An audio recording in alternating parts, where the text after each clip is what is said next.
Hi, I'm Brandon, and I'm back to do another one of these tier lists. This time I am ranking the kills from A Nightmare on Elm Street 3 from best to worst. I know it might make sense to start at the first one. However, the third one is my favorite. It's the first one I ever saw. It holds a special place in my heart. So I figured we'd just start with this one because I feel like it. All right, let's jump into it.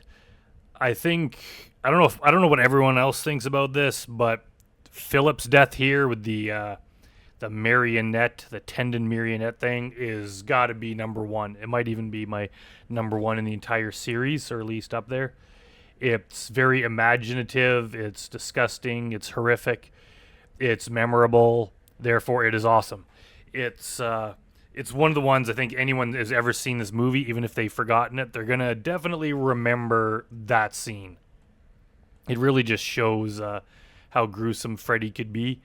And not all the kills in the series are this imaginative. I kind of wish they were. Like, there's a lot of good ones.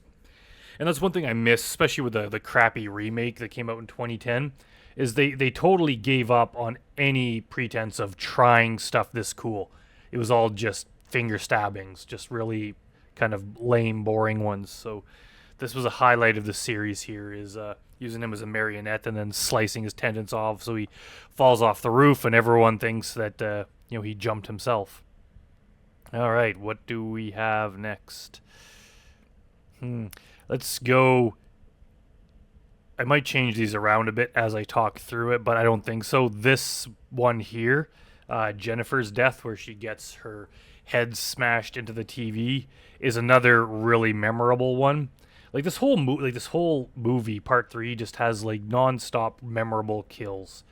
And of course, part of what makes this one a big deal and so memorable is obviously Freddy's "Welcome to Prime Time" line, which is equally memorable for the line as it is for the manner of the death.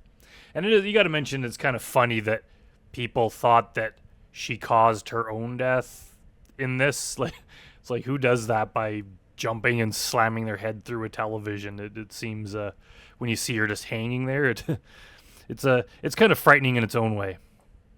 All right, what do we have next? I think maybe we'll go with Officer Donald here. We might put him at the bottom, or I might put him at the bottom. Not that it's a bad death, it's just this one kind of happens in the real world, and when they're fighting Freddy's skeleton, when they go to find where they buried it, and it throws them against this spike. And there's nothing wrong with it. It's still a cool part. I'm not going to say anything bad about it. It's not as imaginative as the rest. Okay, now Taryn's death. So Taryn was a drug addict, and Freddy kills her by turning his blades into syringes and injecting her with drugs, thereby killing her. It's pretty cool. I'll probably put that at number 3. And also, I just like how she turns into the punk, and she actually, beats him up a little bit. She puts up a fight, and doesn't help her much in the end. But at least she got a few good shots in. Now, these ones are hard. I'd probably put Will's death here, the wizard one, the Harry Potter death. The death itself, it's not too imaginative. He just holds him up with one hand and then stabs him in the chest with the other hand with his knives.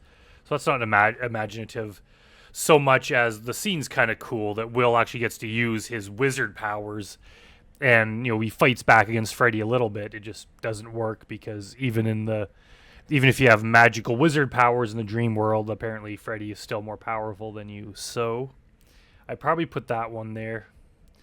Nancy's death, I'll probably have to put it here. It seems like it should be higher, but just because she's a memorable character and her death is a big deal and it's kind of a surprise that comes at the end.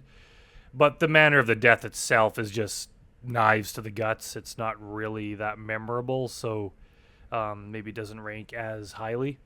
Well, anyways, that really didn't take as long as I thought it would. Let me know if you want to see any more of these. I'm trying to do different things and see what people like. So if you want to see more of these types of rankings or rankings of different movies or anything related, just let me know in the comments. And if you want to help me out by subscribing, that would help me out a great deal. So thanks a lot for watching, everyone, and I'll see you all next time.